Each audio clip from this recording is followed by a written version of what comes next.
Today we are having our 25th class of this series. Let us start with this.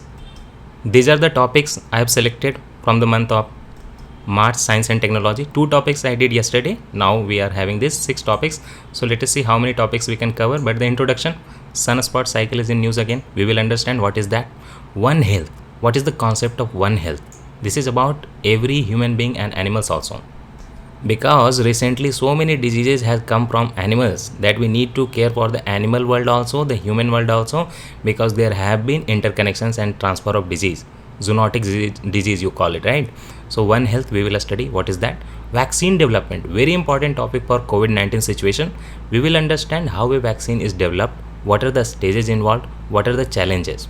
Herd immunity, actually this article is borrowed from March month. But recently also in Delhi, serological study was done and some people said that Delhi is having the herd immunity. So that is a very vague term. There is no very specific definition of herd immunity also, but we will understand what is herd immunity, and separately I will cover the Delhi serological study results topic also, that how we cannot call it herd immunity has developed in recently in Delhi. So we will understand everything. This will take time.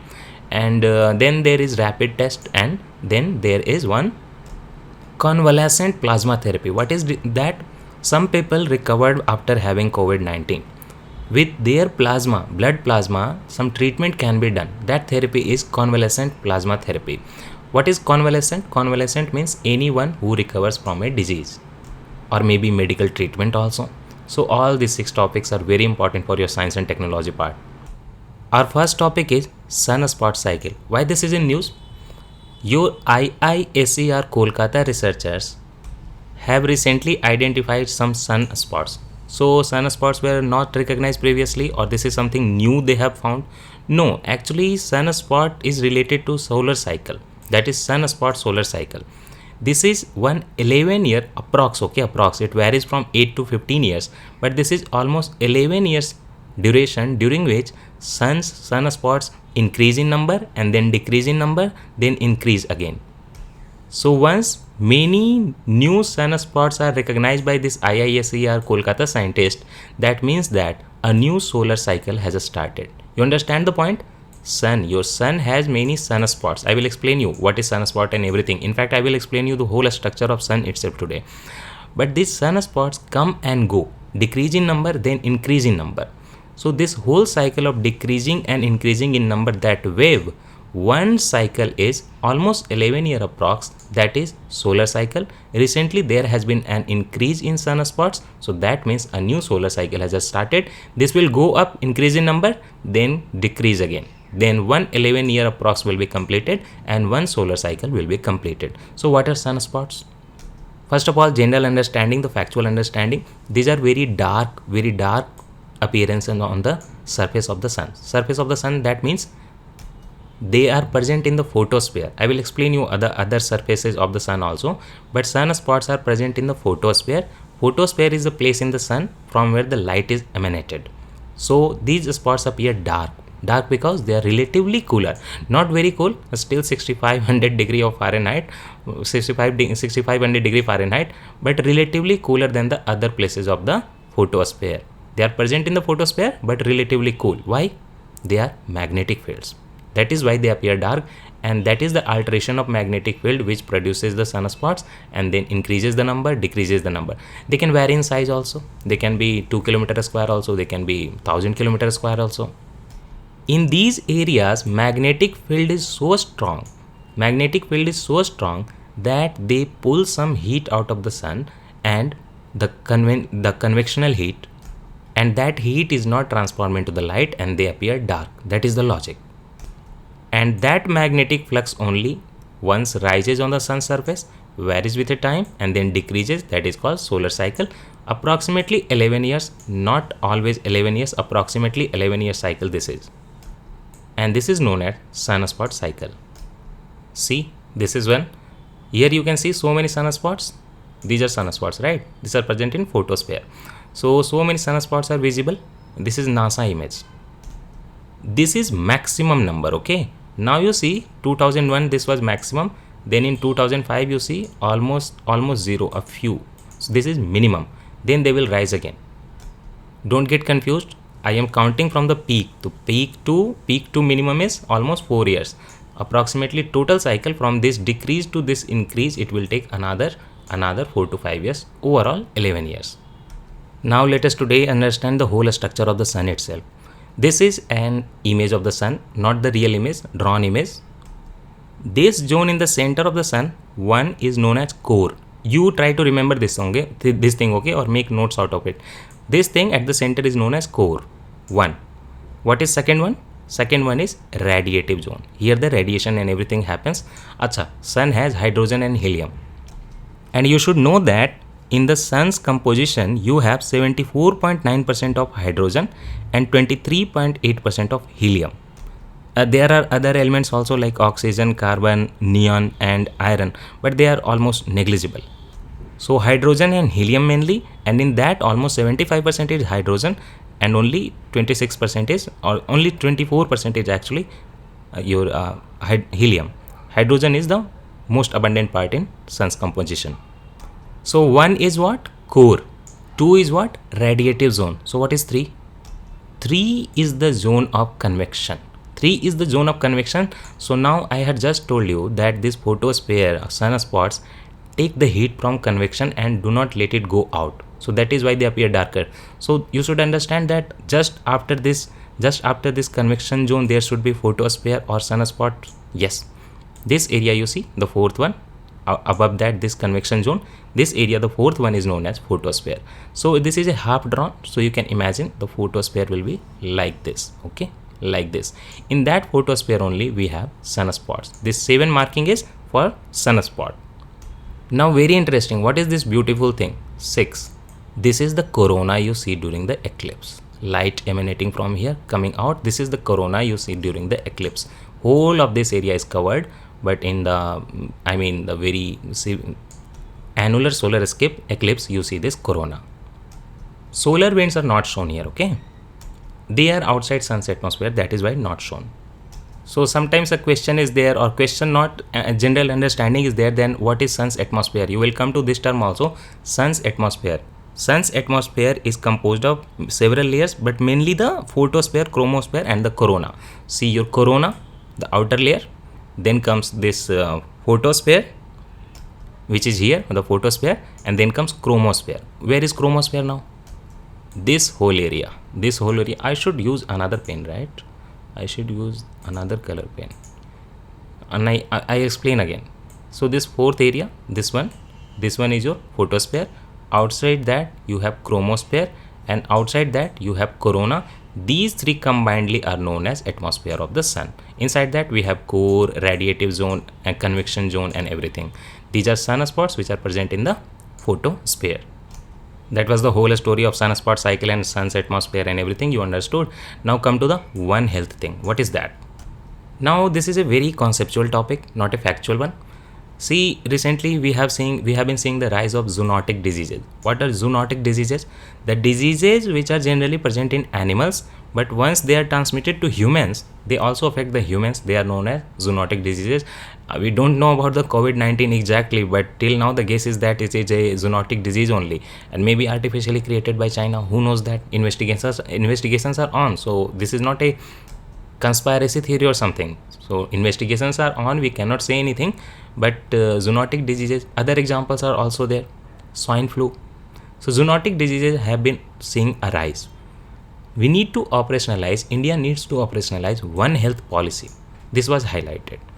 So India is having this coronavirus problem also. The virus appears to have origin in bats till now. We have this feeling that it is appearing from bats. This is a zoonotic disease, swine flu also, and some other diseases also. For example, Nipah virus. World Health Organization of Animal Health is one organization. This is not World Health Organization, you see the WHO. This is World Health Organization of Animal Health. This organization originated in France, that is why it has a French title, and in French title if you translate it becomes OIE, just like Médecins Sans Frontiers, okay? That organization in English is known as Doctors Without Borders.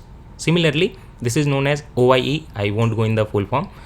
So the World Organization of Animal Health, this summarizes One Health concept. The definition is that human health and animal health are interdependent, okay, joined, and bound to the health of the ecosystem in which they exist.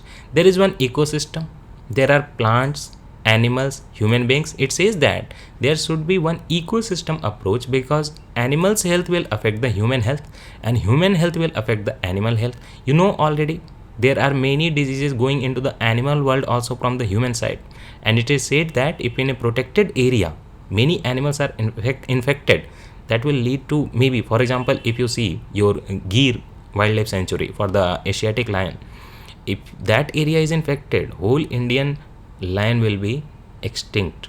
So these are the problems from both sides. So if we see, is it a new concept? Now the discussion goes that it is a new concept that India and your organization for animal health is coming up. No, this is not a new concept. In fact, in 400 BC only, before Christ only era, Hippocrates is known as father of Western medicine. He wrote his treatise, okay, on airs, waters and places. He urged all physicians that all aspects of patients' lives need to be considered, including their environment. And the environment is what? Plant, animal, non-living beings and living beings. Everything should be included in medicine.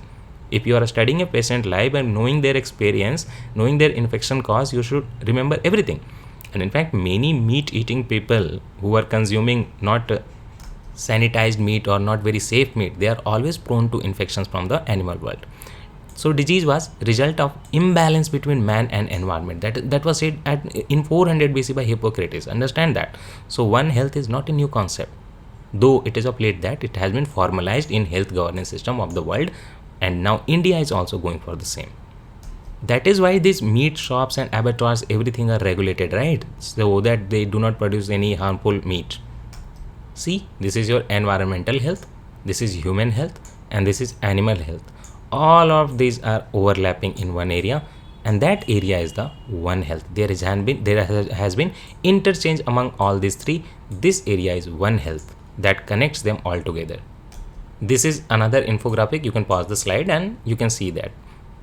Now, very interesting facts.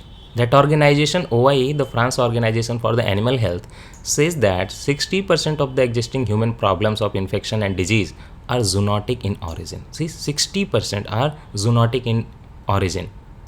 Also, among the newly emerging infectious human diseases, almost 75% are having animal origin or zoonotic in nature. Of the 5 new human diseases appearing every year, 3 originate in animals only. 80% of biological agents with potential to bioterrorist use are zoonotic pathogens. 80% of the bioterrorist chemicals or biochemicals actually have their origin in animals. So this leads to a weapon war also.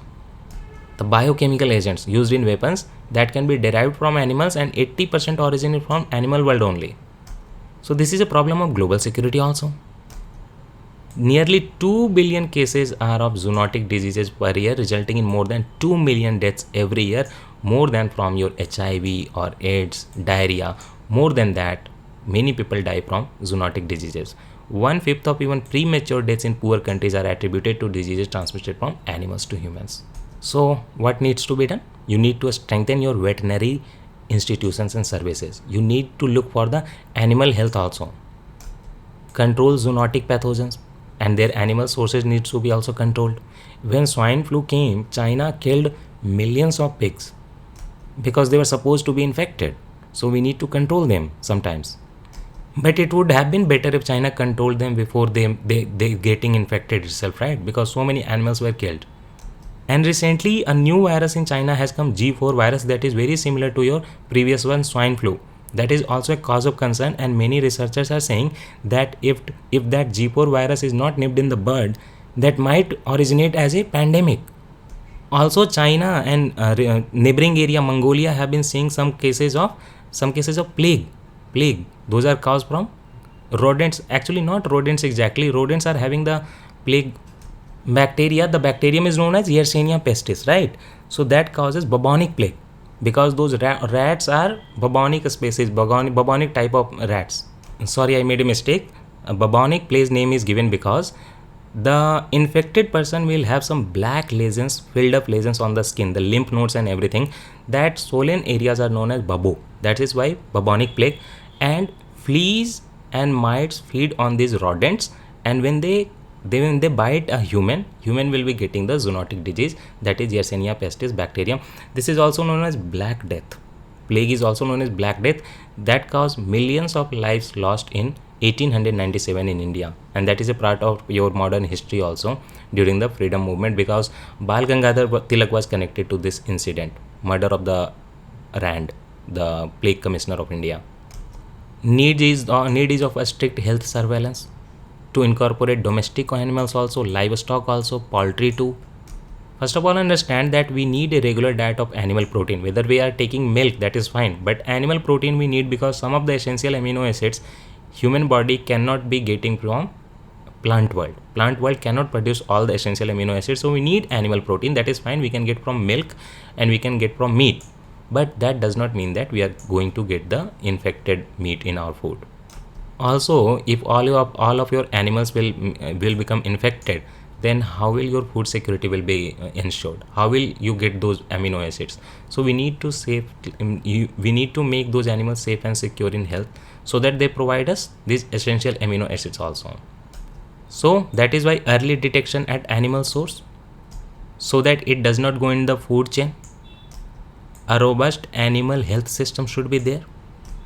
Health and hygiene in livestock and poultry also. So these are the some measures we can take to ensure one health thing, and ensure that no zoonotic disease is transferred from animals to humans, and also animals and livestock are secured and made safe, so that we also have an ecosystem where everyone is protected for the long-term sustainability.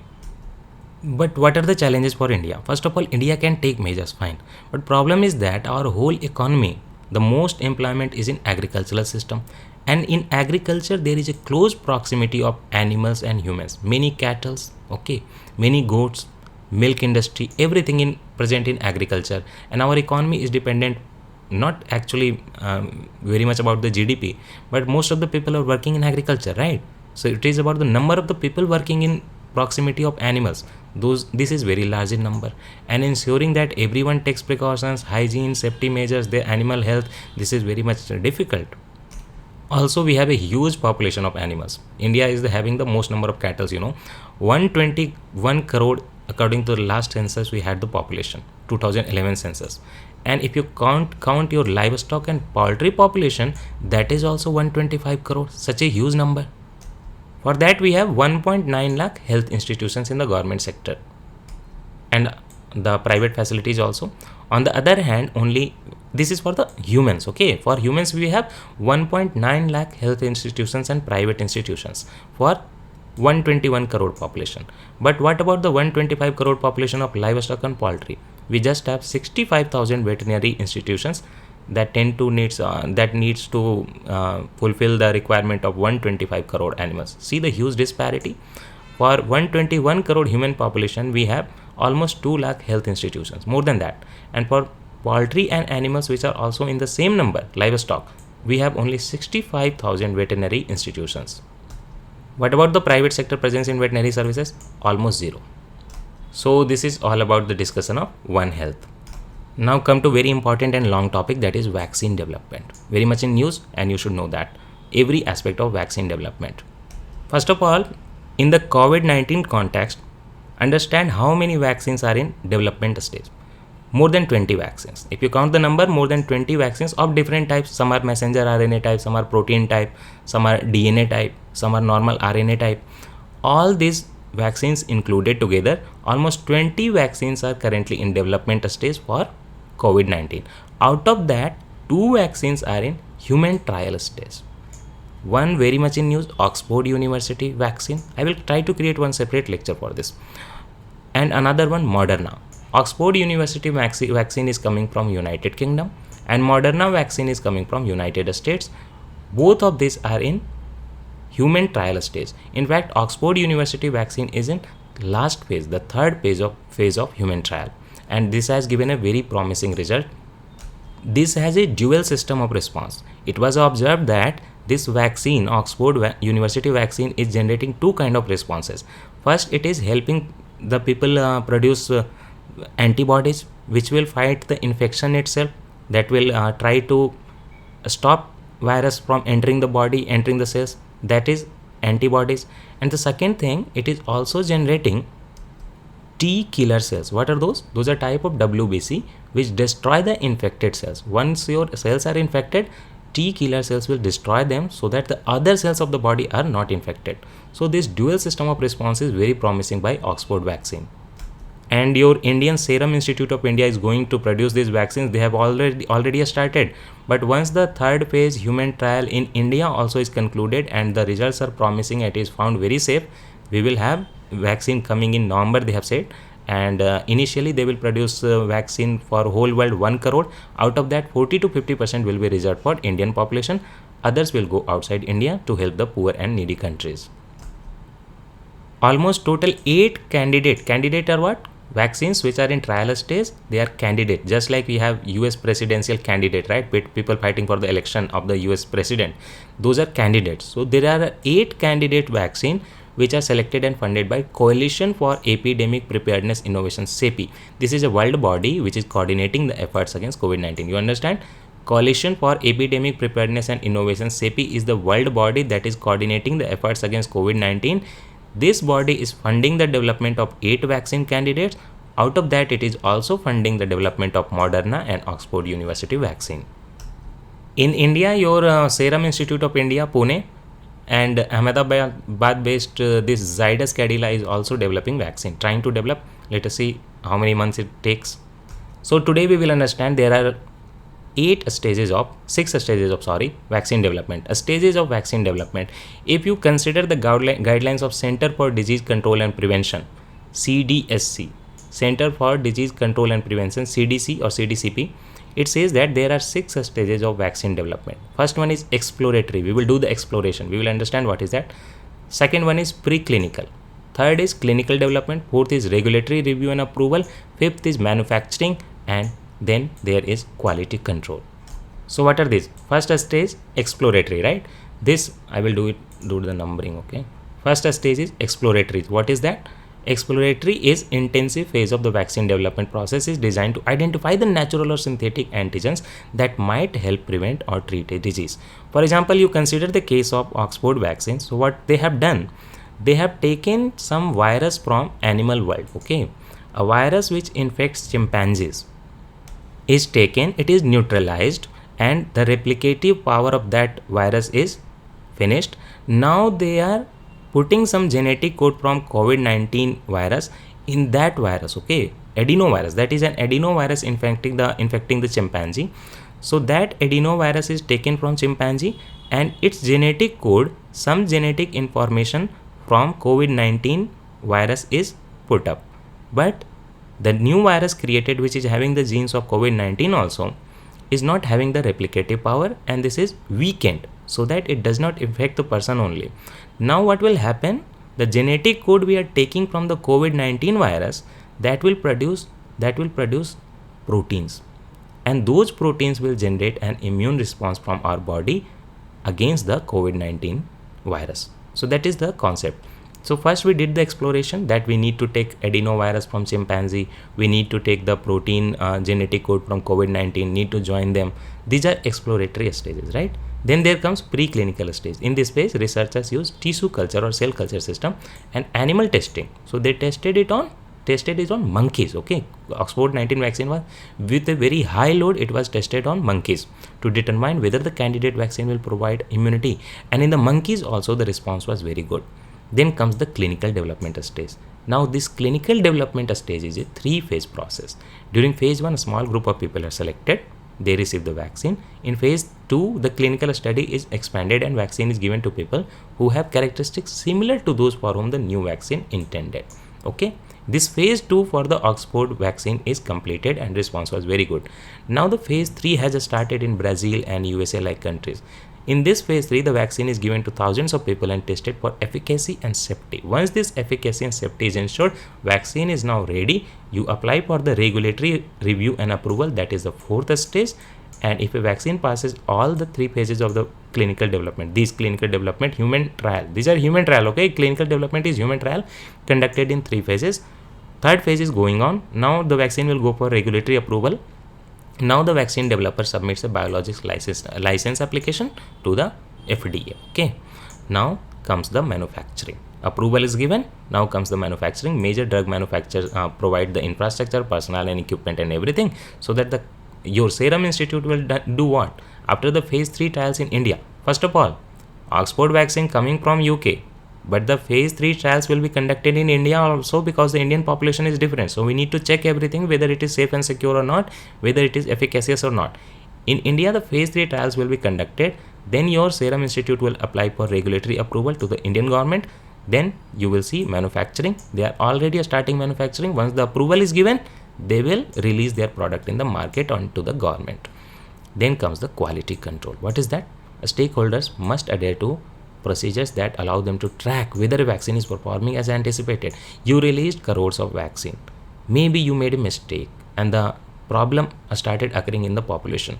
So you need to monitor the use of the medicine, where it went, how is the population response to that, how, if patients are recovering or not as expected. That is quality control. Even after the release of medicine, you have this 6th step, quality control. So these are the steps of vaccine development. Here is a timeline. See, exploratory, preclinical, that means mouse. Here it is shown mouse. In Oxford vaccine we had monkeys. Clinical trials, see, this is a normal timeline, 10 to 15 years. Okay, but in COVID-19 situation, Oxford has started testing this medicine in, I think, March or Feb, and they are saying that by November they will be coming up with the vaccine in the market. So not even 1 year, but regularly, generally 10 to 15 years are taken. Third phase is clinical trial, that is phase 1, phase 2, phase 3. You see, humans only. The human trials are clinical trials. First a small population, second for similar symptom having people, and third is for a large population for efficacy and safety. That is happening in Brazil and USA already. Then you go for FDA approval. In India, you go to your Indian government approval, and then you go for manufacturing. These are the 6 stages of vaccine development. Hope you understand now. Now, but for COVID-19, we did some tweaks, some overlapping. Exploratory, preclinical. Now clinical trial and FDA rolling review and approval are happening together, and also rapid manufacturing is happening together. That is why the Serum Institute has already started manufacturing these medicines, right? Once we get the approval, we will release in the market. We have an urgent situation. So that is how these 3 steps are overlapping, you see. But only after the approval, the medicine will be released in the market to the common people.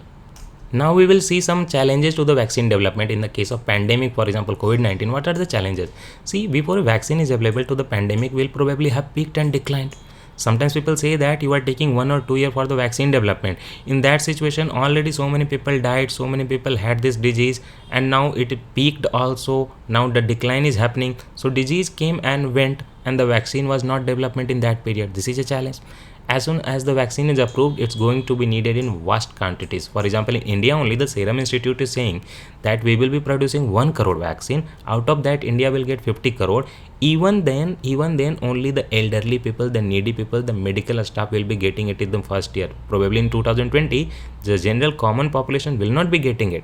So before it is as soon as the vaccine is approved, it's going to be needed in vast quantities, and producing 1 crore and 2 crore of medicine is not very easy. Even Serum Institute said that we are just playing a very big risk. Tomorrow, if the vaccine is not approved, whole of our company's money will go, because we are producing so many vaccines, so many medicine. Tomorrow, if the approval is not given, we will incur a huge loss. In case of pandemic, countries also have to compete with each other for medicines. The challenge is to make sure the vaccine gets all those who need it. For example, India will say tomorrow to the Serum Institute, see, you are giving the 60% of the medicine to the other countries, and now our Indian population only are having 1 crore infections. So why not give it to us? So there is competition. The African countries will say that we are very poor, we can't develop the vaccine also. So dear India, please give us the 80% of the vaccines. There is competition, because pandemics tend to hit the hardest those countries that are most fragile and underfunded healthcare systems also. India is also among one of them. There is an inherent balance between need and purchasing power when it comes to vaccines. During the 2009 H1 flu pandemic, what happened? Vaccine supplies were snapped up by nations that could afford them, leaving poorer ones short. They said that we will have it, you don't have it. So poor countries could not afford them, and the prices also went high. So it has happened before, it can happen again. Let us see once the vaccine is developed how the countries respond. In fact, I tell you what, some newspapers in USA and Europe raised an objection when the Serum Institute said that we will be providing most of the medicine to the Indian people. They raised an objection ki no, just because you are manufacturing the medicine was developed in the other country, for example UK. Now you are saying that after getting the license you will be serving your nation first. So this is not right. Our choices, our interests should also be served. So there is huge competition going on. So how many topics we did? Sunspot cycle, One Health, and vaccine development. When we meet in the next lecture, we will see what is herd immunity. I will teach you this in the context of Delhi serological study also. Then what is rapid test, and then convalescent plasma therapy. Everything will be covered in the next lecture. Thank you.